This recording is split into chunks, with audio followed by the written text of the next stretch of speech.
Ultimately, AI will have a big effect, but right now everybody is scared. It's very true. You mentioned you're interested in AI, and people think you're either stealing images or that you want the computer to take over the world. It's not like you're enjoying it and making a business out of it and maybe even, shall we say, having fun with it. Yes, Bob says they've seen too many science fiction movies. The machines are going to take over the world. They're going to kill all the people. And Bob says, hogwash. First and foremost, you're already using AI. And I make this point to people all the time. If you're using an iPad or using a computer, there's AI, the idea, the implementation of AI all around you. When your iPhone tells you how long it will take to return to your point of departure, even though you didn't ask it to, that's AI. Or when your phone suggests what apps you should use, that's AI. Bob says AI makes life easier, not worse, but what's important here is holding back the future. Let's start with the writers, Bob says, who've been screwed since day one, disrespected. If the machines can write the scripts, let them, because every talented person knows they cannot write good ones. AI is not a good script writer. Absolutely true. AI doesn't have an imagination. Because every talented person knows they cannot write good ones. As for cleaning up, adding to an AI-written script, rewrites are worth a fortune and take less time. Furthermore, you can't take a turd and turn it into chocolate pudding. It just remains a turd. Put a BMW body on a Ford chassis and it may look like a BMW. It might even be a car, but will it be able to drive the way a BMW drives? And the answer is no. So Bob says everybody's afraid. First and foremost, they're going to lose their job. Makes me crazy. No one can sacrifice. How can we move forward? All your anti-free traders out there want to be like some South American country that legislates the people. You must only use things created in our country, even if it's inferior. And that, Bob says, is one of the great things about America. You can buy and use all kinds of products, whatever you like, whatever you want to pay for, you can have it. And since many are made overseas, they're cheap and sometimes also expensive. Bob continues, AI, like in the legal business, it used to be there were secretaries who did all the typing. Now the lawyers do it themselves and there is no typing pool. This is really before even AI. But being able to edit on a computer, that's a godsend.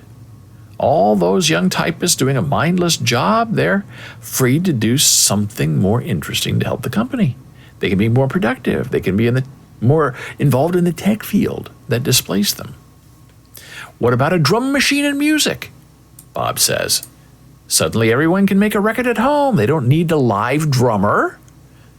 And we start having hits that were made at home, sometimes by one person, all impossible without the drum machine. And all the studio gigs for drummers and other players declined to almost nothing when labels stopped laying out all that money for all that time in commercial studios. So Bob's point is AI does simplify some things, but it also frees up more money to do better and push the music forward in newer and interesting ways. There was an article over the weekend about a lawyer went to court suing an airline on behalf of a man who got hit in the knee with a beverage cart, okay? And the attorney for the injured man presented a brief to the court that was completely written by ChatGPT. And it was all wrong. All the cases were made up. And you clicked on a link to follow them, and there's no case. Made up all the rationale. Now, I know never to do that, to trust a result like that, because I deal with Google a lot, and Google gets things wrong. Google has bad information. So you always check what the AI, the computer, the Google sends you, because sometimes it's really no good. And this lawyer didn't do it. He just copy and pasted from what ChatGPT told him and put it into this brief and got into big trouble for it. And he apologized to the courts that it'll never happen again. I don't know how this happened. I don't know why it happened. And we all know he ran out of time, didn't want to hire a researcher, didn't want to take his time to research himself what the computer was telling him was the truth when it was just made up. I ran into that problem over the weekend. Jan and Marie and I are working on a very super secret, top secret, special project. And we're trying to find the right people because we want to send them an email, because if you're not going to talk to anybody on the phone anymore. No one wants to listen to you. You're probably not going to get an in-person meeting because unless there's a need for it, because people don't want to be bothered. So you really have to pitch them in an email. Now, most big companies have what they call general mailboxes. I call them black holes, where you send an email to them and it says, oh, thank you so much for your email. We'll process this and get right back to you, right? And then you never hear from them again. So you have to avoid the general email box if you can, but you should include it because sometimes real people do read it and forward it to the right person. So you want to try to get specific email addresses for specific people or positions in a company. Good companies have, staff pages and says, here's their phone number, here's their website address, and here's their email address. And you can reach them. That's forward thinking. But there are other companies that have been slowly dragged into the future, into the AI future, and they don't want people bothering them, sending them email. Well, if you have an important project that is more important than you as a singular self, you want to try to reach as many points of contact as possible, and then let them, we hope, manage the forwarding to the right person, because you can't find the right person because they won't let you find the right person on their website. So I asked ChatGPT for the specific names and public email addresses of people at this organization. And ChatGPT, in several different ways, because you can access ChatGPT in several different ways, came back and said, that's a violation of privacy. We cannot help you with this. And I had already done all my online search, and I had a pretty good idea that what I had maybe was half right. And this morning it proved out to be about half right. Half my emails bounced back. The other half appeared to go through, which is 50-50, and I'll take that all day.